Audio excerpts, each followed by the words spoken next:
Hi, I'm Chan from BananaMana Films. Today we're testing the Sennheiser AVX Wireless system, which is a new addition to their wireless family. We used to use the EW100 G2s and G3s.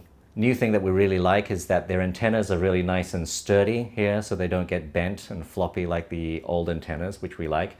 These are also digital, and they're using a new frequency of about 1.9 gigahertz or in that range. They're not using UHF, and they're digital, so you don't get those audio interference signals that often sound like a sound when it goes in and out or it's being interfered with. What it does automatically is it will change frequency if there is interference, or it will boost power to make sure you're always getting a nice clean signal. It's also digitally encrypted, so no one else can listen into your conversation. Also, they're very, very easy to sync. Just a press of a button and the units will sync and keep sync automatically. So they'll find the best frequency, and also if there's interference, they'll increase their own power so that they keep a very clean signal going. They're also digitally encrypted, which is great, so people can't sort of listen in on your documentary or whatever you're recording at the time. Now, apparently you can run up to 8 of these units in the same area at any one time, so we got really interested in whether or not we could use these for drama productions.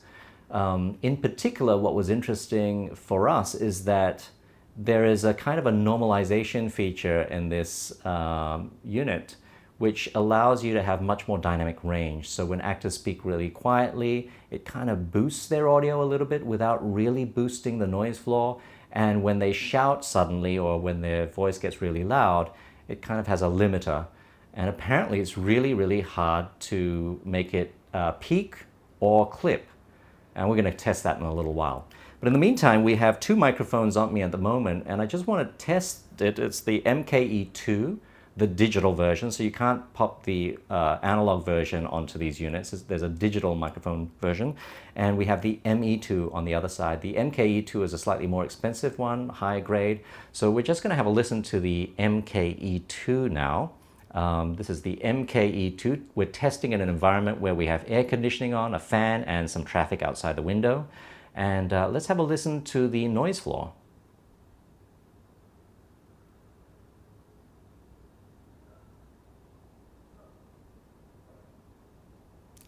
And now let's have a listen to the ME2.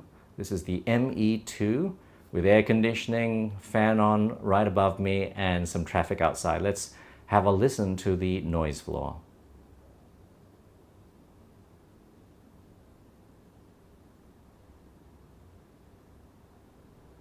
So now we're going to test the Sennheiser AVX system and its dynamic range. What we've done is the Sony a7S Mark II is set with its audio gain down to level 1, which is as low as it can go.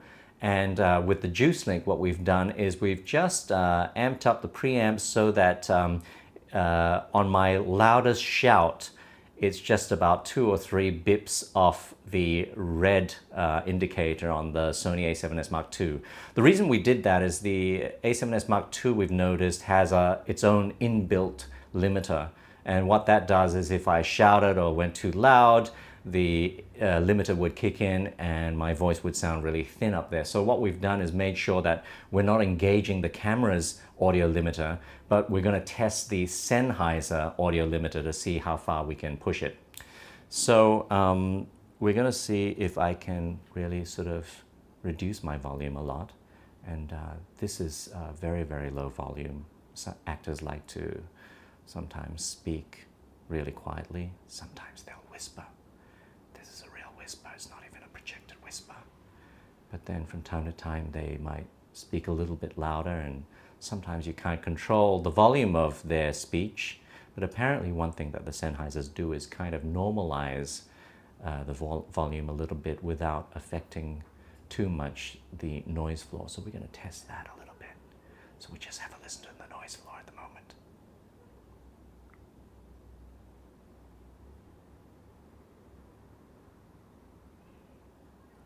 So that was the noise floor in a room with air conditioning on.